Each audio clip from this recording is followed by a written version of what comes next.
అందరికీ నమస్కారం. ఈరోజు మన ఛానల్కు ప్రముఖ ఆధ్యాత్మిక వాస్తు జ్యోతిష్య శాస్త్ర పండితులైన శ్రీ వైవిఎస్ఎస్ గిరిరావు గారు విచ్చేసి ఉన్నారు. నమస్కారం గురుగారు. రాబోయే జూలై నెలలో కర్కాటక రాశి వారికి ఎటువంటి ఫలితాలు కలగబోతున్నాయి, భార్యాభర్తలు అన్యోన్యంగా ఉండటానికి ఎటువంటి జాగ్రత్తలు పాటించాలి, వారి విద్య వైద్య ఆరోగ్య రంగాల్లో ఎటువంటి మార్పులు జరగబోతున్నాయో తెలియజేయగలరా గురువుగారు? తప్పనిసరిగా అమ్మా. శుభమస్తు అండి. ఈ 2026 జూలై నెలలోకి వచ్చేసాము. కర్కాటక రాశి వారి గ్రహస్థితులు ఎలా ఉన్నాయి, ఈ నెల ఎలా ఉండబోతోంది అనే విషయాల గురించి కొంచెం వివరంగా తెలుసుకుందాం. ముందుగా అసలు కర్కాటక రాశి వాళ్ళంటే స్వచ్ఛమైన మనస్సు. ఈ రాశికి అధిపతిన సాక్షాత్తు మనసుకు కారకుడైన చంద్రుడు, అందుకే స్వచ్ఛంగా ఉంటారు. కర్కాటక రాశి వారి మూడ్స్ కూడా ఆకాశంలో చంద్రుడి కళలు అప్ అండ్ డౌన్స్గా ఉన్నట్టుగా క్రాబ్ అవుతూ ఉంటాయి. అంటే ఎవరు ఛేదించలేని కఠినమైన కవచంలాగా ఉంటుంది. వీళ్ళంటే మనసు లోతుగా ఆలోచిస్తారు. ఈ కవచం లోపల వెన్నలాంటి అత్యంత సున్నితమైన మనస్సు మీ సొంతం. ఎవరైనా కష్టాల్లో ఉన్నారని తెలిస్తే చాలు మీ హృదయం కరిగిపోతుంది. భావోద్వేగాలకు కుటుంబ అనుబంధాలకు మీరు ఇచ్చేంత ప్రాముఖ్యత బహుశా ఏ రాశి వాళ్ళు ఇవ్వరేమో. మీ ఏదైనా సరే మీరు ఫిక్స్ అయితే వాళ్ళకి అంత అండగా నిలబడతారు. ఎవరైనా మిమ్మల్ని మోసం చేశారని తెలిస్తే మాత్రం అస్సలు వదలరు. అలాగే మీరు జీవితాంతం మర్చిపోలేరు కూడా. మీలో సహజమైన ఇంట్యూషన్ కారణంగా జరగబోయేది గ్రహించే శక్తి ముందుగా ఉంటుంది. వ్యాపారంలో అయినా, ఉద్యోగంలో అయినా, ఫ్రెండ్షిప్లో అయినా సరే. అలాగే ఇతరులకు రక్షణగా నిలబడటంలో, ప్రేమను పంచటంలో ఈ కర్కాటక రాశి వారికి మీకు మీరే సొంతం. అంటే ఈ జూలై 2026లో మీ గ్రహస్థితులు ఎలా ఉన్నాయో కూడా ఇప్పుడు చూద్దాం. ఈ నెలలో గ్రహ సంచారం మీకు కొన్ని అద్భుతమైన అవకాశాలతో పాటు చిన్న చిన్న సవాళ్ళను కూడా తీసుకురాబోతుంది. సూర్యుడు ఈ నెలలో వరుసగా అంటే మీ 12వ మరియు మొదటి ఇంట్లో సంచరిస్తాడు. జ్యోతిష్ శాస్త్ర ప్రకారం ఈ 2 స్థానాలు, వ్యయ స్థానము సూర్యుడికి సంచారం అంత అనుకూలమైనది కాదు. కాబట్టి సూర్యుడు నుంచి పెద్దగా మ్యాజిక్స్ ఏమీ ఆశించబాకండి. అసలు గుడ్ న్యూస్ ఏంటంటే మార్స్ అంటే కుజుడు నడుచడ మొత్తం మీ లాభస్థానం అంటే 11వ ఇంట్లో తిష్ట వేసి కూర్చున్నాడు. ఇది మీకు ఎంతో అనుకూలమైన పరిస్థితి. దీనివల్ల కుజుడికి సంబంధించిన లేదా కుజుడు ఆధిపత్యం వహించే అంశాల్లో మీకు ఊహించిన స్థాయిలో లాభాలు వస్తాయి. ఇక బుధుడి విషయానికి వస్తే జూలై 7వ తేదీ వరకు మీ మొదటి ఇంట్లో వక్రగతిలో ఉంటాడు. తర్వాత 12వ ఇంట్లోకి పెడతాడు. 12వ ఇంట్లో బుధుడు అంత యాక్టివ్గా కాకపోయినా తన సొంత రాశిలో ఉండటం వల్ల కొన్ని విషయాల్లో మీకు సపోర్ట్ చేస్తాడు. జూలై 25 వరకు బుధుడు వక్రగతిలో ఉండమన్నా కాస్త బలహీనంగానే ఉంటాడు. బృహస్పతి జూపిటర్ ప్లేస్మెంట్ పరంగా చూస్తే కొంచెం అటు ఇటుగా ఉన్నా ఆయన ఉచిస్థితిలో ఉండటం వల్ల అనేక విషయాల్లో మిమ్మల్ని ఒక రక్షణ కవచంలా కాపాడుతాడు. శుక్రుడు జూలై 4వ తేదీ వరకు మీ మొదటి ఇంట్లో ఉండి తర్వాత 2వ ఇంట్లో ధనస్థానంలోకి వెళతాడు. కాబట్టి నిజంగా అద్భుతమైన ప్లేస్మెంట్. అయితే రాహుకేతువులు కుజుడి దృష్టి వల్ల ఫలితాల్లో కొద్దిగా హెచ్చుతగ్గు అప్ అండ్ డౌన్స్ వస్తాయి. శని భగవానుడు మీకు భాగ్యస్థానంలో 9వ ఇంట్లో సంచరిస్తూ జూలై 27 తర్వాత వక్రగతి చెందుతాడు. రాహు మీ 8వ ఇంట్లో ఉండటం వల్ల అంతగా కలిసి రాకపోవచ్చు. కేతువు కూడా సాధారణ ఫలితాల్లో ఇస్తాడు. మొత్తం చూసుకుంటే ఒక మిక్స్డ్ ఫ్రూట్ జ్యూస్ లాంటిది అనమాట. సగటుగా కొంచెం మెరుగైన ఫలితాలనే ఇస్తుంది. కొన్ని వాస్తవాలు మాత్రం జాగ్రత్తగా తీసుకోవాలి. జాతక గ్రహస్థితుల ప్రకారం జూలై నెలలో మీ బుర్రలో మితిమీరిన ఆలోచనలు, ఓవర్ థింకింగ్ సుడిగుండంలాగా తిరుగుతుంటుంది. కొన్ని అనారోగ్య బాధలు కూడా మిమ్మల్ని ఇబ్బంది పెడతాయి. డబ్బు నిలవకపోగా ఏదో ఒక రూపంలో కొత్త వ్యయాలు వచ్చి పడుతూ ఉంటాయి.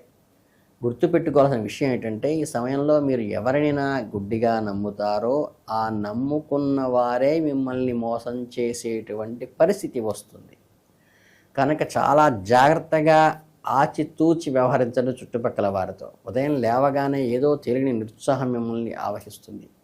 ఆ మూడు వల్ల మీలో తలపెట్టిన సర్వకార్యములందో విపరీతమైన ఆలస్యం జరుగుతుంది. ఆర్థికపరమైన ఇబ్బందులు సైతం మీ ప్రశాంతతను దెబ్బతీస్తాయి. ఇంట్లో వాతావరణం చూస్తే చిన్న చిన్న విషయాలకే భార్యాపుత్రాలతో కలహాలు వచ్చే అవకాశం ఉంది. కుటుంబ సభ్యుల మధ్య ఎక్కువ ఆర్థిక విషయాలపైనే పదే పదే చర్చలు జరుగుతాయి. ఈ విషయాన్ని ముందే ఇస్తున్న హెచ్చరికలు కాబట్టి జాతకపరంగా జాగ్రత్తగా అడుగులు వేస్తూ మీరు వృత్తి వ్యాపారాల్లో కొంచెం ఫైనాన్షియల్గా ఆచితూచి వ్యవహరించండి. కర్మస్థానం అనే 10వ ఇంట్లో అధిపతి అయిన కుజుడు ఈ నెలలో ఎంతో బలంగా ఉన్నాడు.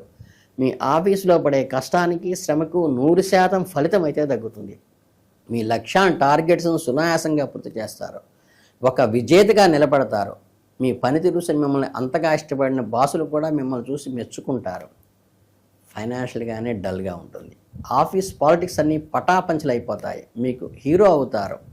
వ్యాపారానికి కారకుడైన బుధుడు 7వ భావాధిపతి శని స్థానాలతో వల్ల వ్యాపారం యావరేజ్గా జరుగుతుంది. 10వ భావాధిపతి అయిన కుజుడు సపోర్ట్ వల్ల మీరు అనుకున్న దానికంటే కొంచెం ఎక్కువే వచ్చినప్పటికీ కూడా స్థాయికి రీచ్ కారు. కాస్త ఓపికగా తెలివిగా అడుగులుగా వేయటం మంచిది. ముఖ్యంగా రిస్క్ తీసుకునే వ్యాపారం అంటే స్టాక్ మార్కెట్ కానీ గ్యాంబ్లింగ్ లాంటివి అస్సలు పెట్టవాకండి. పంజాలు అస్సలు కాయవాకండి, చాలా ప్రాబ్లమ్స్ వస్తాయి.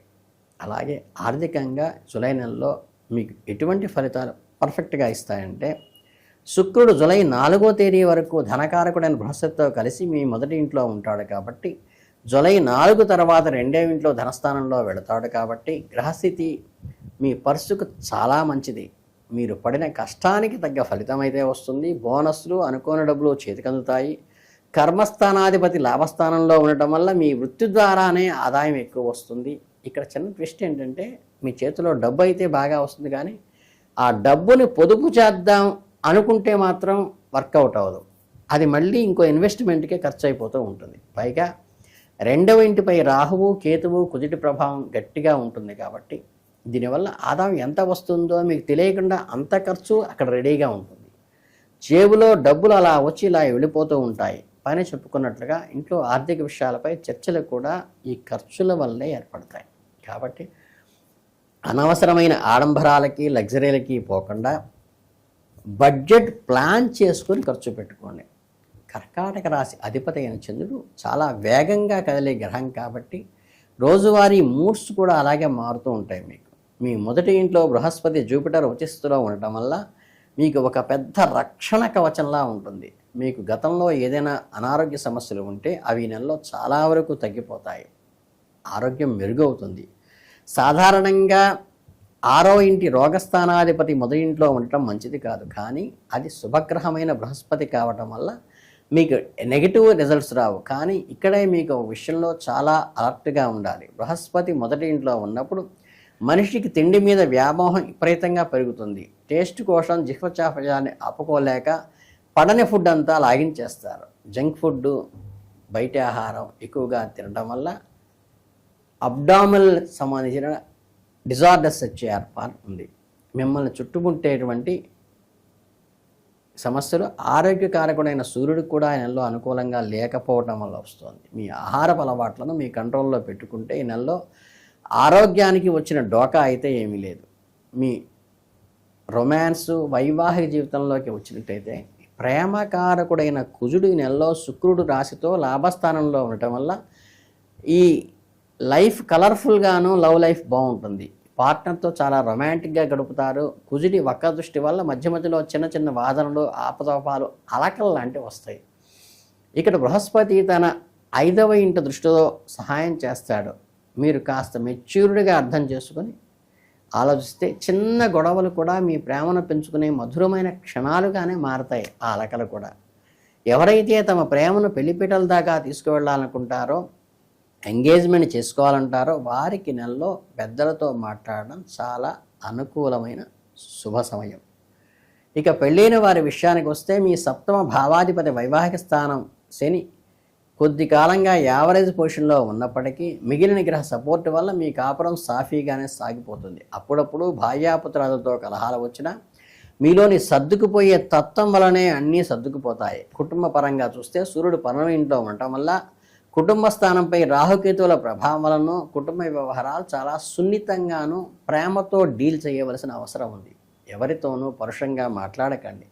కాస్త ఓపిక పడితే మీ ఇంట్లో వాతావరణం ప్రశాంతంగా ఉంటుంది. చివరిగా ఈ నెలలో మీరు పాటించాల్సిన చిన్న చిన్న పరిహారాలు, రెమెడీస్ చూద్దాం. ప్రతిరోజు ఉదయం నిద్ర లేవగానే స్నానం చేసి సూర్యభగవానుని కుంకుమ పెట్టి అర్ఘ్యం సమర్పించండి. ప్రతిరోజు మీ నుదుట స్వచ్ఛమైన కుంకుమ పువ్వు, కేసరిని తిలకం దిద్దుకోండి. అవకాశం ఉన్నప్పుడు